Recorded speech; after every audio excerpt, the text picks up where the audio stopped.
Hello and welcome back to MBV. I'm Casper and today we're going to do something a little bit different. We're going to be unboxing the latest tool for the shop. So let's go ahead and let's jump into this and take a look at what we've got.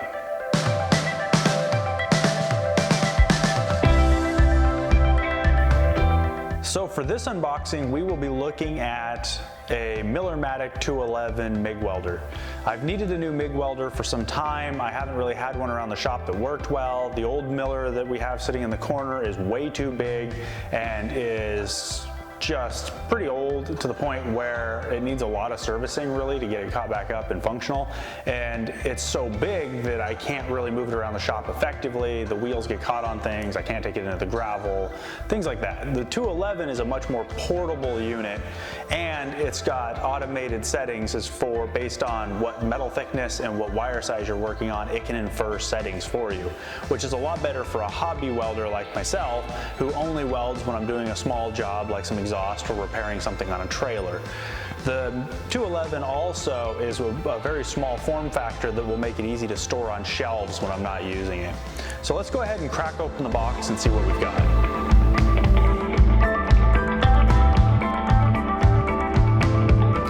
So right on top we have the owner's manual, basic guide for the 211, things about installation, setup, initial configuration. We have the gun that comes with the unit, and it looks like the ground cables, some basic wire that it comes with. Looks like it has a gauge for metal thickness, a few extra tips, that sort of thing. The gun the unit comes with from the factory is an M100. I doubt I will actually end up changing it out, but somebody who uses it for a lot thicker materials or something might change this around.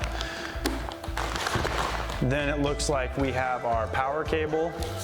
The power cable on this unit is also nice. These Millers, unlike some of the cheaper units that I have around the shop for my plasma cutter and my little TIG unit that are Lotus brand, or however you want to say it, that are the sort of Chinese units, they have a hard wire and then you have to put a block adapter in. These units actually can be simply unscrewed right at the end of the wire, and you can just unplug and plug in the one you want to work with. So if you're working with 120 versus 240, you can just swap the ends around and keep going. You don't have to hunt them down, and you can actually toss them inside the unit. That's going to be a nice change from what I'm used to.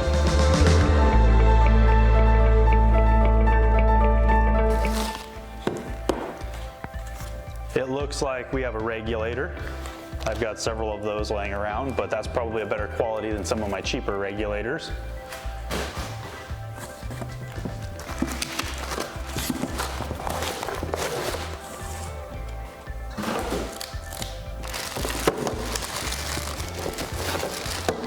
We have the actual gun unit and the line.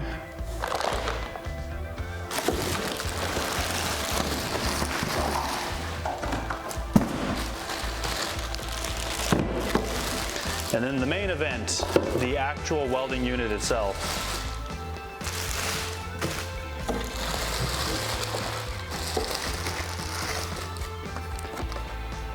And a warranty card wanting us to set up the warranty with Miller.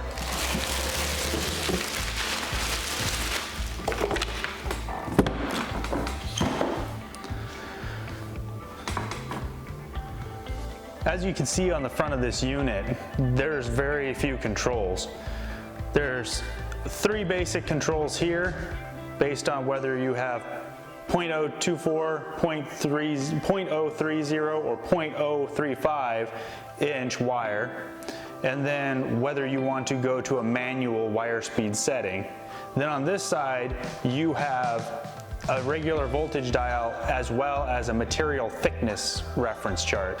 Additionally, the center control set here lets you define specifics about what you're welding with.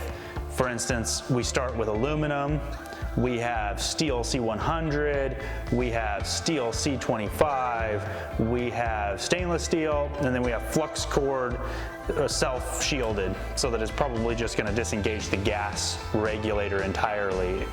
That makes my life a lot easier.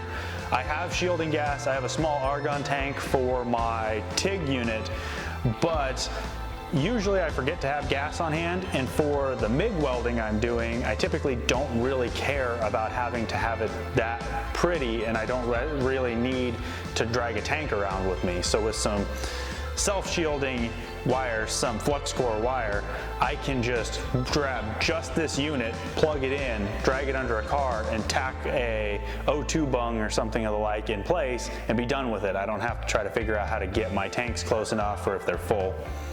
Additionally, you can tell this unit is very small form factor. It says it's about upper 30s, maybe 40 pounds, probably more once you add the wire, because these spools of wire can actually be fairly heavy even if they're pretty small. But let's go ahead and take a look inside and see what we're working with inside. So the first thing I notice is the quality of this case. This is a pretty well finished case. There's no sharp edges. It's really well powder coated. The hinge is nice and smooth and light. On the inside, it has some diagrams for material thicknesses, basic settings, how to reverse polarity, things like that you would expect for basic diagrams for the unit. It feels like it's actually made out of a pretty good material. Seems like it's fairly well adhered. On the inside here, we have the mounting point for the spool. We have the orifice for feeding the wire through out to the gun, which actually seems to be made of metal, which is a nice sign. Gives me a little more confidence in the durability of the components. We have a little holder in the back corner for holding your adapter for going back to like 125 volt, 120 volt standard outlet if you're not going to be using your 240 volt adapter. So that's a nice thing to have, being stored inside the unit so you don't lose it. We have some basic reminders to do registration again. Other than that, it's a pretty simple unit. I'm looking forward to using it on a few projects. Well, that's a quick introduction to the Miller 211. I'm just excited to have this in the shop. This will make my life a lot easier. Currently, I don't have any projects to work on with it, so I can't show you it in action. I did order some flux core wire that I have sitting over there, so I'll go ahead and mount up the spool. If you want more detailed reviews, there's some really good channels online that do that. This was just a quick unboxing, showing off what came with the box and letting you know that I have this, and I will be having it featured in some upcoming episodes as I break it out for the Mustang and for probably the Triumph project that I'll have sometime later on. So until next time, thank you for watching, and I'll see you in the next video.